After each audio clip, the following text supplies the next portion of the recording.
ہم شبیہ پیمبر تنویر مصطفیٰ تصویر مرتضیٰ مولا علی اکبر سامنے آئے، بابا سب چلے گئے ہیں، مجھے اجازت دے۔ ہائے ہائے، کہتے ہیں کہ امام علی اکبر اتنے خوبصورت اور ایسے ہم شبیہ رسول تھے کہ مدینے والوں کو جب حضور کی یاد آتی تھی تو حضرت علی اکبر کا چہرہ دیکھ لیتے تھے۔ خاندان میں علی اکبر کا چہرہ دیکھا جاتا تھا، بڑے حسین تھے، بڑے جمیل، اور ان کی پرورش سیدہ زینب نے کی تھی۔ خوبصورت تھے، بھائی کے بیٹے تھے، پھوپھی نے پالا تھا، اور ان کی تربیت جنگی مہارت کے معاملے میں حضرت عباس نے کی تھی۔ عباس نے فن حرب، ضرب، گھوڑ سواری سب کچھ سکھایا تھا، اور بڑے چہیتے تھے، بڑے لاڈلے تھے، بہت خیال کیا جاتا تھا خاندان میں حضرت علی اکبر کا۔ ہم شبیہ پیغمبر جو تھے، حضور کے ہم شبیہ جو تھے، بہت خیال کیا جاتا تھا۔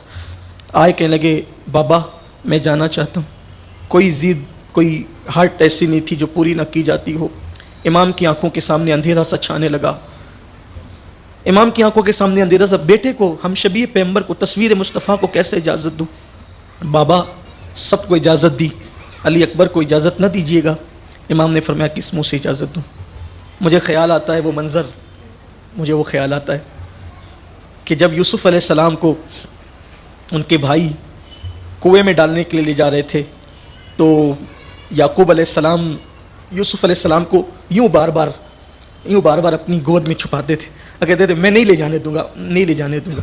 تو بیٹے کہتے تھے، آپ ہم پہ یقین نہیں کرتے، ہم اپنے بھائی کو لے جانا چاہتے ہیں۔ تو حضرت یوسف نے کہا، بابا یہ کیسی محبت ہے، اور یہ کون سی محبت ہے؟ سب کو کھیلنے کودنے کی اجازت ہے اور یوسف کو نہیں، کون سی محبت؟ تو جناب یعقوب نے روتے ہوئے کہا تھا، یوسف آج شاید تمہیں میری محبت کا احساس نہ ہو، کاش احساس تمہیں اس دن ہوگا جب تم جیسا خوبصورت تمہارا کوئی بیٹا ہوگا، تم جیسا خوبصورت تمہارا کوئی بیٹا ہوگا، اور اس کے بھائی اس کو کنویں میں پھینکنے کے لیے لے کر جا رہے ہوں گے، اور جو تمہارے دل پر گزرے گی آج وہی میرے دل پر گزر رہی ہے، تمہیں پتہ نہیں ہے۔ حضرت یوسف کا حسن تھا وہاں، صرف حسن کی بات کر رہا ہوں، مرتبے کی بات نہیں کر رہا، مفہوم مخالف مراد مت لے لیجیے گا۔ وہاں حسن یوسف تھا، یہاں شبیہ مصطفیٰ ہے۔ اور علی اکبر کھڑے ہو کر کہتے، 18 سال کے جوان، علامہ سید نعیم الدین مراد آباد صدر الافاضل فخر الاماثل لکھتے ہیں 18 سال کی عمر تھی، شباب تھا، اور اس عمر میں حسن پورا جوبنوں پر تھا۔ امام علی مقام فرماتے ہیں، بیٹا میں کیسے اجازت دوں؟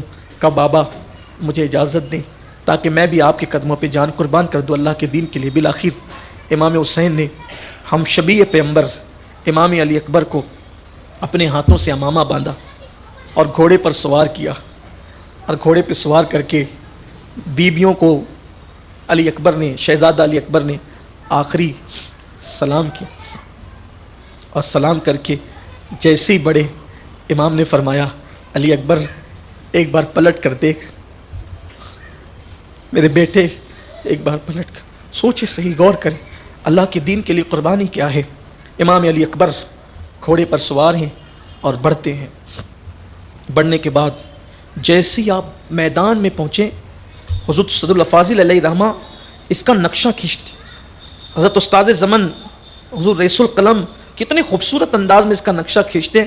کہتے ہیں کہ جب ہم شبیہ مصطفیٰ سج دھج کے جب میدان کربلا میں پہنچے تو ایسا لگتا تھا کہ جیسے کربلا کا ذرہ ذرہ حسن اکبر کی رانائیوں سے چمک اٹھا ہے، اور دشمن بھی دیکھ کر کے کہنے لگے یہ کون آ گیا ہے۔ بلکہ لکھنے والوں نے تو لکھا ہے کہ ایسے لگتا تھا جیسے احد کے پہاڑ سے ابھی مصطفیٰ جان رحمت نے گویا کہ اپنے چہرے سے نقاب ہٹایا ہے، اتنے مشابہ تھے، مشابہت اتنی تھی۔ امام علی اکبر کو دیکھ کر کے شمر نے کہا ابن سعد سے، کون ہے یہ، کتنا خوبصورت ہے یہ، کتنا حسن جمال ہے اس کے پاس؟ تو کہا کہ یہ ہم شبیہ پیغمبر حسین ابن علی کا بیٹا ہے۔ مرعوب ہو گئے حسن دیکھ کر، اور جیسے ہی مولا علی اکبر آئے، حسن تھا، صحت تھی، طاقت تھی، جرأت تھی، شجاعت تھی، گھوڑے پر سوار تھے، اور حسن کی رانائیوں سے گویا کہ پورا عرض کربلا مرعوب تھا۔ اسی میں آپ کی آواز گونجی۔ اچھا، حسن تو حسن مصطفیٰ کے مشابہ تھا، آواز بھی حضور کے مشابہ تھی، اور اسی آواز سے آپ نے کہا، انا علی ابن حسین و ابن علی، کہ میں علی ہوں، حسین کا بیٹا اور وہ علی کا بیٹا ہے۔ نحنو اہل البیت اولا بالنبی، کہ ہم نبی سے سب سے زیادہ قریب ہیں اور ہم نبی کے اہل بیت ہیں. اپنا تعارف کرایا کہ میں علی ہوں، حسین کا بیٹا، اور وہ علی کے بیٹے ہیں. امام حسین کی شان بھی کیا ہے، جس کے بابا بھی علی ہیں، جس کا بیٹا بھی علی. میں حسین ابن علی کا بیٹا علی ہوں، بھیجو کس کو مقابلے میں بھیجتے ہو. وہاں بھی وہی صورتحال پیش آئی. مورخین لکھتے ہیں کوئی جانے کو تیار نہیں تھا، سب ایک دوسرے پہ ڈالتے تھے، کوئی نکلتا نہیں تھا. مولا علی اکبر نے خود گھس گئے ان کے لشکر کی طرف اور بڑا نقصان کیا ان کا، اور بہت نقصان کرنے کے بعد پھر پلٹے اور پلٹ کر کے آئے، اور آنے کے بعد کہتے بابا صرف 2 گھونٹ پانی. صرف ایک تو دوپہر کا وقت ہو چکا تھا، چلچلاتی دھوپ، کربلا کے ریگزار، اور اس پر لوہے کا لباس وہ گرم کرتا تھا، زرہ جو تھی وہ گرم کرتی تھی، بے چین تھے. صرف 2 گھونٹ پانی پہ احساس کر لیں میری قوم کے جوان، کربلا کی قربانی کا احساس کر لیں.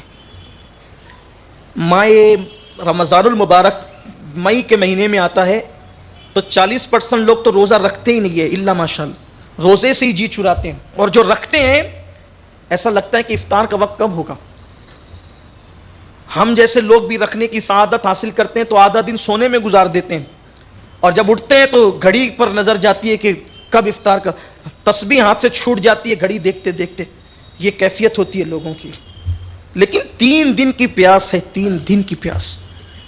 غم ہے، تکلیف ہے، مصیبت ہے، خاندان والوں کی لاشیں ہیں. ایک لاش پڑی ہوتی ہے، ایک لاش، پورا گھر سوگوار ہو جاتا ہے، غم میں ڈوب جاتا ہے. اہل بیت کی ہمت کی داد دیں، سر کٹانا، گھر لٹانا، کوئی تجھ سے سیکھ جائے، جان عالم ہو فدا، اے خاندان اہل بیت. امام علی اکبر بابا 2 گھونٹ پانی سینے سے لگائے. میرے بچے، میرے لال، جب میں پیاس میں ہوتا، سفر میں پانی نہیں ہوتا، تو نانا مجھے اپنی زبان چساتے تھے. بیٹے آج نانا کی سنت پر عمل کرتے ہوئے اپنی زبان تجھے چس. سوکھی ہوئی زبان 3 دن کی پیاسی، جو سونکھ کر گویا کے کاٹے کی مثل ہو گئی تھی، وہ زبان جس پہ ملاحتوں کا حسن قربان. امام نے اپنی جوان سال بیٹے علی اکبر کے منہ میں دیا. زبان بابا کی سوکھی ہوئی منہ میں آئی. احساس ہو گیا علی اکبر کو کہ میری پیاس تو پیاس ہے، میرا بابا بھی پیاسا ہے. ہم تو دکھڑے غم کے انہیں سناتے ہیں، یہ کسے سنائیں گے. واپس پلٹے اور آخری سلام کیا. بیویاں حسرت و یاس کی تصویر بن کر، مجسم بن کر تصویر مصطفیٰ کو دیکھنے لگے. گویا کہ دل کی دھڑکنیں کہتی تھی اب تصویر مصطفیٰ کو آخری مرتبہ دیکھ لو، شاید اس کے بعد حیات میں اس کا دیکھنا نصیب نہ ہو. مولا علی اکبر پلٹے. پلٹنے کے بعد دشمنوں میں سے بڑے بڑے پہلوانوں سے مقابلہ ہوا. عمرو سے مقابلہ ہوا، طلحہ سے مقابلہ ہوا. اس طریقے سے جو پہلوان ان کے پاس تھے، مقابلہ کرتے کرتے مولا علی اکبر نے سب کو جہنم رسید کیا. پھر آخری میں شمر کی بدترین اور ملعون آواز گونجی، چاروں طرف سے اسے گھیر لو اور تیروں کی بارش کر دو. ایک بدبخت نے نیزہ اٹھایا اور زور سے سینے پر امام علی اکبر کو مارا. علی اکبر کے سینے پر جیسے نیزہ گھسا، سر چکرایا، اور حسین کا لال ہم شبیہ پیمبر تصویر مصطفیٰ زمین پر آئی. زمین پر آئی تو کہا بابا میری خبر لیجئے. ابن عساکر کہتے ہیں کہ جب علی اکبر نے کہا بابا میری خبر لیجئے، 56 سال 5 مہینے 5 دن امام حسین کی عمر تھی. 56 سال 5 مہینے 5 دن کی عمر تھی. امام علی مقام دوڑے تو کیا دیکھا کہ مولا علی اکبر کربلا کی ریت پر تڑپ رہے ہیں. ایک تڑپ ہے. اور جب آپ وہاں پہنچے اور پہنچنے کے بعد بیٹے کی پیشانی پہ ہاتھ رکھا، ہاتھ رکھ کر کے کہا بیٹا کیا ہوا. باپ کے ہاتھوں کی ٹھنڈک جب پیشانی پر محسوس کی، آنکھیں کھولی اور کھولنے کے بعد کہا بابا سینے میں بہت تکلیف، بہت درد ہے، یہ نیزہ درد اور تکلیف پہنچاتا ہے. امام پاک سے کہا بابا اگر ابھی بھی یہ نیزہ آپ نے میرے سینے سے نکال دیا، میں وعدہ کرتا ہوں میں پھر لڑوں گا اور پھر ان سے لڑنے کی اپنے اندر طاقت رکھتا ہوں. امام علی مقام نے اپنے بیٹے کا سر زمین پہ رکھا. زمین پہ رکھ کر 56 سالہ باپ نے اپنی پوری طاقت کو اکٹھا کیا. اکٹھا کرنے کے بعد 18 سال کے بیٹے کے سینے میں جو نیزہ لگا تھا، جیسے اس کو زور سے کھینچا، ابن عساکر کہتے ہیں نیزے کی انی پر امام علی اکبر کے دل کا ٹکڑا نکل آیا. نیزے کی انی پر جب بیٹے کے دل کا ٹکڑا دیکھا امام نے تو امام کی کیفیت غیر ہو گئی، اور پھر جوان سال بیٹے کا لاشا اٹھایا۔ کہتے ہیں بیٹے کے لیے باپ کا جنازہ پڑھنا کچھ مشکل تو ہوتا ہے، لیکن باپ کے لیے بیٹے کا جنازہ اٹھانا یہ سب کے بس کی بات نہیں ہے۔ لیکن قربان جائیں، مورخین لکھتے ہیں 18 سال کے بیٹے کا لاشا 56 سال کے حسین اٹھاتے ہیں اور آسمان کی طرف نگاہ کرتے ہیں، اے قادر و قیوم میری یہ جوان سال قربانی کو اپنی بارگاہ میں قبول کرنا۔